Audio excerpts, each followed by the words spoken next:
Rhode Island is incredibly diverse, and it serves as a safe haven to many immigrants who are pursuing the American dream. And part of that dream is to have the ability to vote in our democracy. However, presently, access to voting is under attack in our country.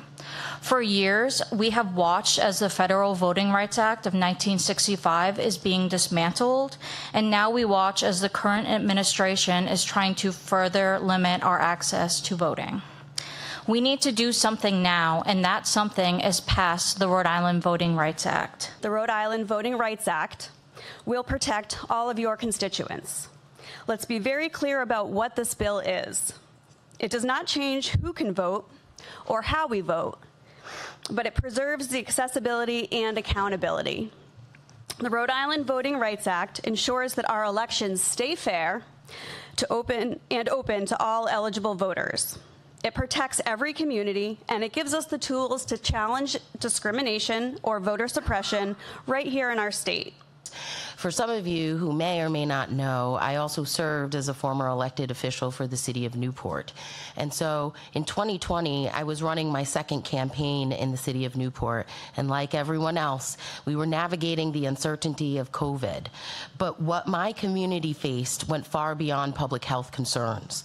Out of 9 polling locations in Newport, the Board of Canvassers identified one location as a serious risk. They argued that the voters at this specific location would undoubtedly contract COVID if it remained open. The polling place was in my community. It served a neighborhood with a high concentration of low-income families. It sat directly on a bus route, making it accessible to people without reliable transportation. It was a place where differently abled residents relied on proximity and familiarity. And it represented one of the most racially and ethnically diverse populations in the city. While other communities were able to move forward with their campaigns, my community had to fight just to keep our polling place open. We showed up not once, but 6 times. 3 times before the Board of Canvassers and 3 times before the Board of Elections. 6 times asking for the same basic thing, equal access to vote in our own neighborhood. If this framework had been in place in 2020, my community wouldn't have had to fight 6 times to be heard. The impact would have been measured from the beginning, the burden would have been recognized, and the outcome could have been more fair, more transparent, and more consistent. I want all of us to be seen. I want all who do not necessarily align with their birth markers to be heard. I want no fear of harm or retaliation at the polls. For my dear friend and all who dare to live their authentic selves. I want to protect the fact that the birth certificate that they have now with their chosen legal name, which is changed legally, is enough to vote with and with honor. The courage and strength it takes to live the life needed to survive and thrive should not be a barrier in voting. Rhode Island needs to... For a lot of people, especially immigrants like myself or first-time voters, voting is not straightforward. There can be language barriers, unclear rules, and a real concern about getting things wrong. What this bill does is make the system more consistent and more transparent. The bill's not about creating new rights. It's about making sure the rights that already exist can be used in practice. Please support this bill. Thank you. A Rhode Island Voting Rights Act statute would reinforce federal standards, ensure more robust enforcement mechanisms, and insulate our communities against backsliding on the fundamental right to vote. It would also signal to every Rhode Islander, regardless of skin color, gender identity, or socioeconomic status, that this state values their voice, their dignity, and their role in shaping the future. The right to vote is not something earned once. It must be actively protected every generation. By codifying and strengthening these protections, Rhode Island can lead with moral clarity and ensure that our democracy is truly inclusive, equitable, and just. To those where their birth certificates and passports are securely stored in a safe at home or tucked away neatly in your secret spot in your closet. The changes proposed in the SAVE Act may not seem like a really big deal. What you might not think of are the added barriers to accessing those documents by survivors who disproportionately come from low-income and low-resource backgrounds. Survivors might flee suddenly, leaving personal records behind, prioritizing their safety instead of their birth certificate. Frequent moves from shelters, sleeping in their car with their children, or emergency relocation can lead to document loss.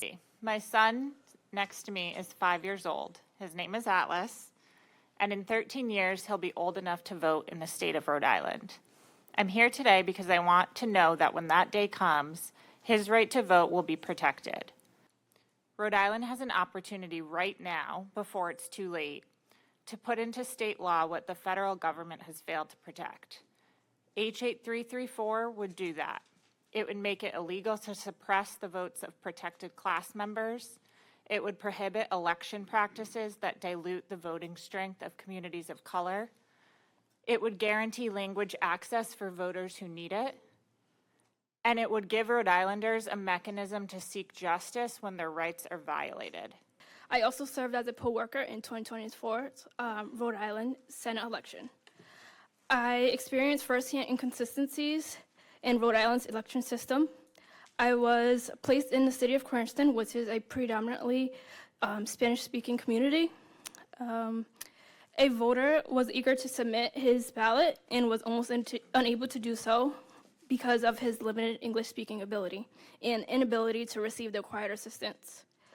None of my fellow poll workers were able to translate or explain the instructions in Spanish. To mediate the situation, an elderly woman who lived upstairs from the polling place had to step in and assist this man.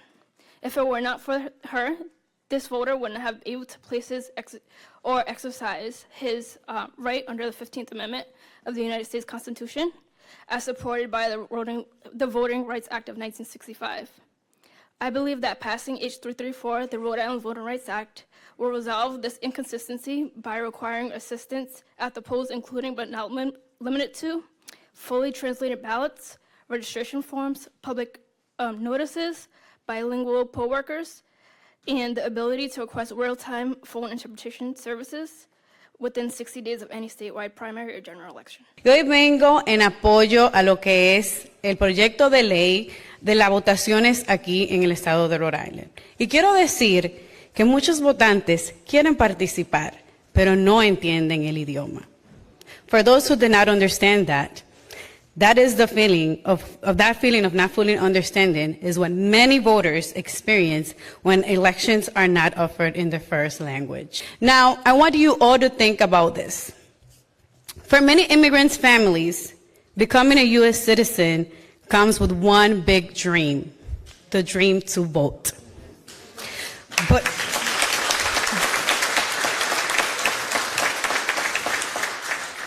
But to get there, it takes years. It takes at least 5 years to become eligible. 3 years if you are married to a U.S. citizen, plus the time it takes to learn a new language, to study complex words like oath and pledge, and months, sometimes up to a year, to prepare for and pass the citizenship test. And after all of that, we are asking them to trust a system and vote on issues they might not fully understand because the information is not accessible in their language. This bill recognizes that access is not about being allowed to vote, it is about being able to understand the process, having information in your language, and participating with dignity.